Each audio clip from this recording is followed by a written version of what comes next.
Olá pessoal do canal Teologia para Todos, meu nome é Alexandre Benevides e nós vamos falar sobre um tema bem interessante que seria o que seria a filosofia.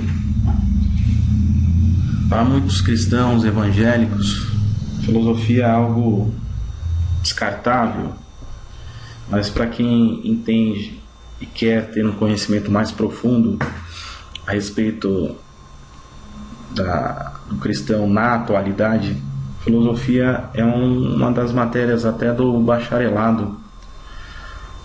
E como a maioria dos cristãos atualmente necessita conhecer um pouco mais a fé que está seguindo, a filosofia ela tem ferramentas para ajudar a teologia, ou seja, uma interpretação muito mais condizente, muito mais fidedigna, pode ser utilizada com as ferramentas da filosofia. Esse trabalho, essa apresentação, vem de um livro do teólogo Luiz Saião, que chama Cabeça Feitas, Filosofia Prática para Cristãos. É um ótimo livro e vamos pegar algumas partes dele para definir o que é filosofia e apresentar alguns outros itens numa síntese, digamos assim. Vamos apresentar, na apresentação, o autor diz: uma das qualidades mais nítidas da natureza humana é a curiosidade. A criança, logo que inicia sua comunicação verbal, desfila perguntas incansáveis que pretendem desvendar o porquê dos mistérios do mundo à sua volta. Essa atitude é um embrião da filosofia. O ser humano tem por natureza o desejo de entender a razão daquilo que o cerca. Desejamos saber como explicar ao mundo a existência humana, a razão do sofrimento e até a própria capacidade inquiridora do homem. Isso significa que, num sentido mais abrangente, somos todos filósofos, ainda que não de modo consciente e sistemático. Todos nós queremos entender a realidade com a qual convivemos. Mas, afinal de contas, o que é a filosofia? É diferente de ciência? Se é como se distinguem? Que medida a filosofia é distinta da teologia? As duas disciplinas fazem as mesmas perguntas? Como se divide o estudo da filosofia? Qual o seu objetivo de estudo? Quais foram os principais filósofos da história da civilização? Essas e algumas outras perguntas serão consideradas e para definir qual o seu valor e seu significado para um cristão do nosso tempo. De fato, muitos são os cristãos que desconhecem por completo as questões filosóficas, e isso é bastante grave. Outros não entendem qual seja o seu valor, e alguns que até acreditam que o simples estudo da filosofia destrói a fé de um cristão piedoso, ou seja, conhecimento pode destruir a fé. É um grande erro. Pretendemos aqui tentar esclarecer o assunto e auxiliar especialmente aqueles cristãos que têm enfrentado sérias dificuldades quando tentam conciliar a realidade da cultura atual com a cultura bíblico-teológica de nossas igrejas evangélicas. Além disso, precisamos reconhecer que há aspectos práticos que decorrem diretamente dessa questão. Ou seja, o importante não é apenas satisfazer nossa curiosidade filosófica natural e relacioná-la com a fé. Há ainda dois desafios inescapáveis. O primeiro aponta para a dura realidade de que a ignorância torna-se fator cúmplice da exploração do homem pelo homem. A falta de reflexão, lógica, crítica e de bom senso tem mantido muitos cristãos e não cristãos numa verdadeira situação de miséria intelectual e espiritual. Seres humanos são manipulados e repetem comportamentos irrefletidamente para a sua própria desgraça. O segundo aspecto diz respeito ao nosso testemunho perante a geração em que vivemos. Se não compreendermos o homem de hoje e não soubermos relacionar a fé cristã com a cultura e a maneira de entender a realidade, perderemos a batalha que Deus tem nos dado. A igreja evangélica precisa ser pensante, capaz de refletir, crescer e atuar adequadamente em sua época. alcançando a geração atual. O primeiro tópico é o que é filosofia. Mas antes de entrar nesse tópico, devemos entender alguns paradigmas referentes à filosofia no meio cristão. Um deles seria: filosofia não é heresia. Por que não é heresia? A palavra filosofia aparece no Novo Testamento, em Colossenses 2,8, onde lemos: tenham cuidado para que ninguém os escravize a filosofias vãs e enganosas, que se fundamentam nas tradições humanas e nos princípios elementares desse mundo, e não em Cristo. Essa é a única ocorrência da palavra filosofia em toda a Bíblia. Interessante isso, não é, pessoal? Evidentemente, o contexto onde o termo aparece é negativo. Todavia, torna-se necessário compreender que um estudo sério, bem fundamentado, mostrará que Paulo estava atacando um determinado tipo de filosofia específica, a heresia gnóstica, na cidade de Colossos. Ele usou o termo filosofia para se referir àquele tipo de filosofia herética, contrária à fé cristã. Isso não significa de modo nenhum que ele estivesse se referindo à filosofia no sentido geral do termo. De fato, Paulo nunca se refere à filosofia propriamente dita em nenhuma parte do Novo Testamento. Seu único contato com filósofos gregos, registrado nas Escrituras, aparece em Atos 17, versículo 18. E diz assim: alguns filósofos epicureus e estoicos começaram a discutir com ele. Alguns perguntavam: o que está tentando dizer esse tagarela?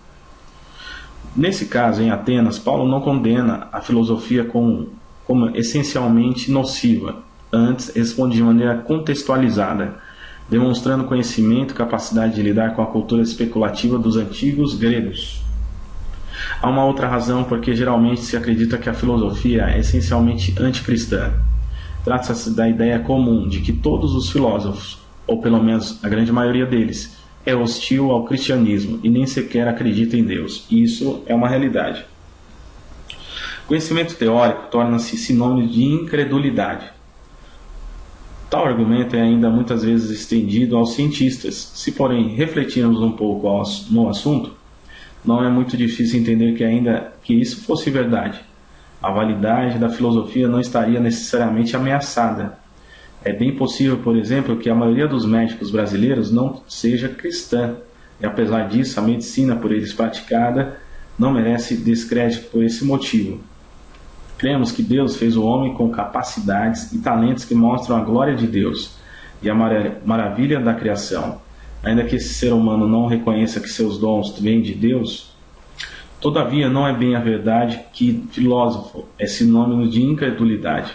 É fato que alguns filósofos mais conhecidos como Feuerbach, Sigmund Freud, Karl Marx, Friedrich Nietzsche, Bertrand Russell, Jean-Paul Sartre e Voltaire foram incrédulos convictos, muitos hostis para com a religião, especialmente para com o cristianismo. Mas, por outro lado, nomes destacados da filosofia medieval como Agostinho, Alberto Magno, Anselmo e Tomás de Aquino acreditavam piamente nas verdades cristãs. Outros filósofos mais modernos mostraram um cristianismo também surpreendente. Blaise Pascal, famoso filósofo e matemático do século XVII, chegou a afirmar: sem Jesus Cristo o homem permanece no vício e na miséria. Com Jesus Cristo, o homem está imune ao vício e à miséria. Nele está a nossa virtude e toda a nossa felicidade. Fora dele há apenas vício, miséria, erros, trevas, morte e desespero. Hegel, teólogo e filósofo idealista alemão, afirmou que o conteúdo da religião cristã corresponde ao mais alto grau de desenvolvimento da religião e coincide perfeitamente com o conteúdo da verdadeira filosofia. Entre os diversos filósofos de atitude positiva com relação à religião e à fé cristã estão os nomes dos famosos de John Locke, empirista inglês, William James, pai do pragmatismo americano, Henry Bergson, filósofo judeu que reconheceu o cristianismo a religião superior, Max Scheler, Maurice Blondel, Rudolf Otto, fenomenólogo da religião, Martin Buber, judeu religioso, Soren Kierkegaard, teólogo e pastor luterano, pai do existencialismo moderno, apaixonado pelo cristianismo. Como podemos observar no que foi dito nas linhas acima, é fato indubitável que um bom filósofo pode muito bem ser um cristão muito piedoso. Ao contrário do que muita gente possa pensar, o contato com a Bíblia tem até mesmo permitido e provocado reflexão profunda e conhecimento perspicaz. Quem se der ao trabalho de investigar a história da filosofia e da ciência ocidental vai ficar surpreso ao descobrir quantos gênios da história da civilização ou foram cristãos convictos ou tiveram uma formação religiosa profunda, judaica ou cristã. O conhecido pensador evangélico Francis Schaeffer chama a atenção para a importância do cristianismo no desenvolvimento científico da Europa.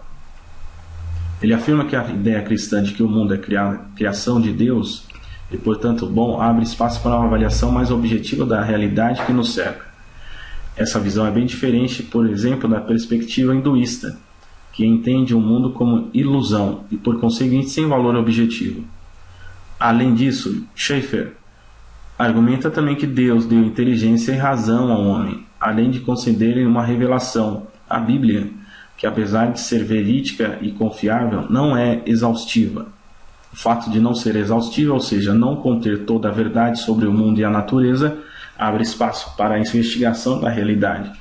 Assim, o mundo é real e bom, e a mente humana é capaz de investigá-lo e chegar a algum conhecimento válido. Essa avaliação pode e deve redundar no conhecimento e até glorificação do Criador. Findou o primeiro tópico. Filosofia não é heresia, pessoal. Pode se aprofundar na filosofia. Filosofia não é inútil. Não é fútil e nem inútil. Alguém já disse que o trabalho de um filósofo é semelhante a um esforço de um cego, trancado em um quarto escuro procurando um gato preto que nunca foi posto lá. Muitos, desconhecendo um produto resultante da flexão filosófica, entendem que se trata de uma paixão inútil de alguns indivíduos exóticos, socialmente mal adaptados. A verdade, no entanto, é que todos somos filósofos, pois temos todos uma maneira de entender a realidade que nos cerca. A diferença fundamental é que alguns são conscientes de que é impossível não ter uma visão do mundo e estudam mais profundamente o assunto para melhor organizar os dados da realidade. Outros, porém, formam uma visão de realidade não sistemática, inconscientes de seus próprios valores. Mas todos são obrigados a desenvolver, ainda que intuitivamente, uma teoria interpretativa da realidade. Foi por essa razão que o célebre filósofo e matemático francês Pascal disse: zombar da filosofia é, em verdade, filosofar. É impossível fugir dessa realidade. É necessário um mínimo de reflexão filosófica para se pensar que a filosofia é inútil e ridicularizá-la. Para um mundo já imerso numa mentalidade pragmática como o nosso, é um pouco difícil entender a finalidade da pura reflexão filosófica. Todavia, é preciso entender que o mundo é governado por ideias. As ideias e os valores acabam tendo muito mais peso do que as coisas. Vamos ver? Quando alguém compra um carro, por exemplo, não está comprando apenas um veículo, mas sim um símbolo de status social, um referencial psicológico de autoafirmação, um elemento de maior aceitação dentro da sociedade, etc. Portanto, a propaganda mais bem embolada consegue às vezes vender mais do que a própria qualidade de um produto. Isso comprova que os objetos não valem pelo que são, física e materialmente, mas sim pelo que significam dentro de uma sociedade. Às vezes, tal significado é tremendamente artificial, como no caso de um chapéu de um cantor famoso que é vendido por mais de $10.000. Para resumir a questão, pretendemos demonstrar que a reflexão filosófica é muito útil, pelo menos de 3 maneiras. Primeira maneira, filosofar permite que detectemos o nosso próprio sistema de valores. Muitas vezes uma pessoa converteu-se e tornou-se cristã, mas continua agindo por valores consumistas, hedonistas, individualistas, etc. E nunca se deu conta disso. Segunda maneira que a filosofia pode ser útil. adquirimos mais capacidade crítica para filtrar melhor o que nos é apresentado. Não somos meros observadores do que vemos e ouvimos. Rejeitamos conscientemente aquilo que não é aconselhável. Isso significa que o estudo da filosofia nos dará mais defesa contra a manipulação de massas, fenômeno tão comum em nossos dias. Quem faz sua cabeça? Você sabe? A terceira maneira que a filosofia pode ser útil para nós é nos tornar mais capazes de entender a nossa própria época, descobrir as tendências da sociedade. Poderemos até interpretar mais adequadamente o mundo que nos cerca, sendo mais capazes de argumentar racionalmente em favor da nossa fé. Muito útil a filosofia, pessoal. Vamos distinguir agora filosofia, ciência e tecnologia. Segundo a definição clássica de Aristóteles, a filosofia é o estudo das causas últimas de todas as coisas. E o termo filosofia quer dizer amigo da sabedoria, isso etimologicamente. Assim podemos concluir que a filosofia se interessa por tudo e o faz no sentido global, abrangente e não particularizado, utilizando-se unicamente da razão humana. Enquanto a ciência delimita parte da realidade e pretende constatar fatos objetivos e mensuráveis, a filosofia vê o todo e volta-se para questões que estão fora do âmbito da ciência, como, por exemplo, a ética, os valores de sociedade, a verdade, o problema do mal, a liberdade. A filosofia distingue-se também da teologia. As duas utilizam-se da razão para abordar questões semelhantes, mas a teologia parte da revelação bíblica e procura explicar a realidade a partir dos dados da revelação, entendidos pela luz da razão. A filosofia, por sua vez, parte unicamente dos dados da realidade, da instrumentalidade da razão para a explicação da realidade. Na verdade, cada uma delas tem o seu lugar. A Bíblia não foi escrita para nos revelar todas as coisas. Ela nos fala principalmente daquilo que Deus quis nos revelar sobre seu plano de redenção para a humanidade. Deus não revelou tudo sobre si mesmo, nem sobre o mundo criado na Bíblia. Se assim fosse, não haveria espaço nem para a pesquisa científica. A Bíblia tem propósitos específicos. Ela nada nos diz sobre a alimentação dos cangurus australianos e nem sobre as regras do raciocínio lógico.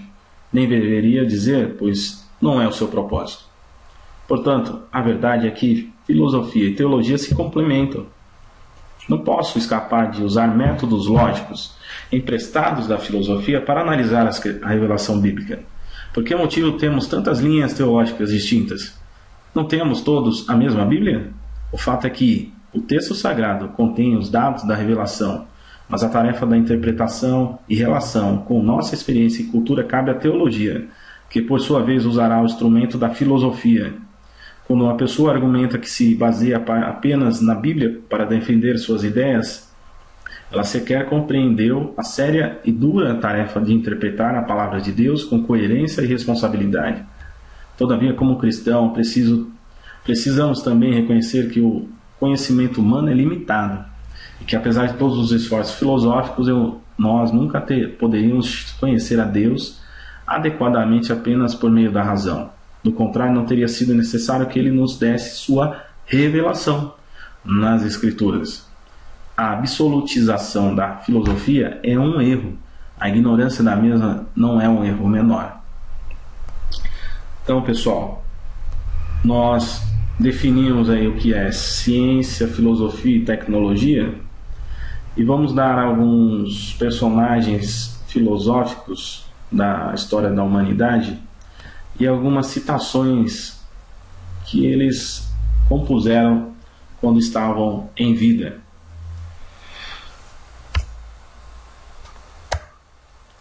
Demócrito, século V. Uma citação podemos passar para os nossos amigos não vale a pena viver quando não se tem um bom amigo. Sócrates. Citação: conhece-te a ti mesmo. Uma citação bem conhecida de Sócrates. Aristóteles. O homem é por natureza um animal político. Sêneca. O dinheiro ainda não deixou ninguém rico. Agostinho. Deus não espera que submetamos nossa fé a Ele sem razão, mas os próprios limites da nossa razão tornam a fé uma necessidade. Pessoal, todos esses filósofos, procure conhecer mais, leia as biografias, procure livros, se aprofunde na filosofia também. É muito importante você conhecer essa área do conhecimento. Tomás de Aquino. O máximo que conhecemos de Deus é nada em relação ao que Ele é. René Descartes. Com o nome de Deus entendo uma substância infinita, eterna, imutável, independente, onisciente, onipotente, pelo qual eu mesmo e todas as demais que existem, se é verdade que algumas existem, temos sido criados e produzidos. Pascal. Se todas as pessoas soubessem o que cada um diz de outra, não haveria 4 amigos no mundo. E outra citação bem legal é: sem Jesus Cristo, o homem permanece no vício e na miséria. Com Jesus Cristo, o homem está em mão do vício, da miséria. Nele está a nossa virtude e toda a nossa felicidade. Fora dele apenas vício, miséria, erros, trevas, morte e desespero. Voltaire. Citação. Há no arranjo dos astros e na formação do carrapato de um homem um primeiro princípio, a qual nos é interditado todo e qualquer acesso. Pois se nós pudéssemos conhecer nosso primeiro princípio, nós seríamos os mestres, seríamos os deuses. Rousseau. Olhai para todas as nações do mundo, percorrei todas as histórias, por meio de tantos cultos desumanos e estranhos, no meio desta prodigiosa diversidade de costumes e caracteres, encontrareis por toda a parte as mesmas ideias de justiça e honestidade, por toda a parte os mesmos princípios de moral, por toda a parte as mesmas noções de bem e do mal. O homem é essencialmente bom. Immanuel Kant. A existência da Bíblia é a maior bênção que a humanidade jamais experimentou. Chopin. Os homens mostram seu caráter de maneira mais clara nas trivialidades, quando não estão sendo observados. Feuerbach. O céu nada mais é do que o conceito do que é verdadeiro, bom, válido, daquilo que deve ser. A terra nada mais é do que o conceito do que é falso e legítimo, daquilo que não deve ser. Nietzsche não era defensor do cristianismo. Chama o cristianismo a única grande calamidade, a única grande perversão interna, o único grande instinto de ódio, que não encontra meios bastante venenosos, suficientemente subterrâneos, bastante pequenos, o título, única e imortal desonra da humanidade. Karl Marx. Esse é o pai do comunismo. Os filósofos não têm feito outra coisa além de interpretar a diversidade do mundo. O que importa, porém, é transformá-lo. E outra citação: a religião é o ópio do povo. Muito conhecida. Kierkegaard. Pecamos quando perante Deus ou com a ideia de Deus, desesperados não queremos ou queremos ser nós próprios. Freud. Deixemos o céu aos anjos e aos pardais. Martin Buber. Nada tende a mascarar tanto a face de Deus como a religião. Ela pode tornar-se uma substituta para o próprio Deus. Bertrand Russell. A religião, tendo a sua origem no terror, dignificou certas espécies de medo, fazendo com que não sejam encaradas como coisas vergonhosas. Nisso prestou à humanidade um grande desserviço, pois que todo medo é um mal. Sartre. Ser homem é tender a ser Deus, ou se prefere o homem é fundamentalmente desejo de ser Deus. O homem é mera paixão inútil. Bom, pessoal, foi uma síntese em relação ao termo filosofia e alguns personagens que tiveram grande relevância ao longo dos séculos que foram passados agora. Agora é com você. Se você quer aprender mais, vá ao encontro desses personagens, vá ao encontro de informações filosóficas, de livros filosóficos. Nós simplesmente passamos algumas orientações, alguns princípios, mas, como eu sempre digo, nós devemos ter o desejo e o ânimo e a vontade de procurar sempre mais daquilo que vai formar o nosso caráter, a nossa personalidade e a nossa situação no mundo atual. Uma ótima, eu estou fazendo à noite o vídeo, né? Uma ótima noite para vocês, e eu queria desejar para vocês que Jesus te abençoe, te guarde e resplandeça a sua luz sobre o seu rosto e tenha misericórdia de ti e te dê muita paz. Deus te abençoe e até a próxima postagem, meu amigo e minha amiga.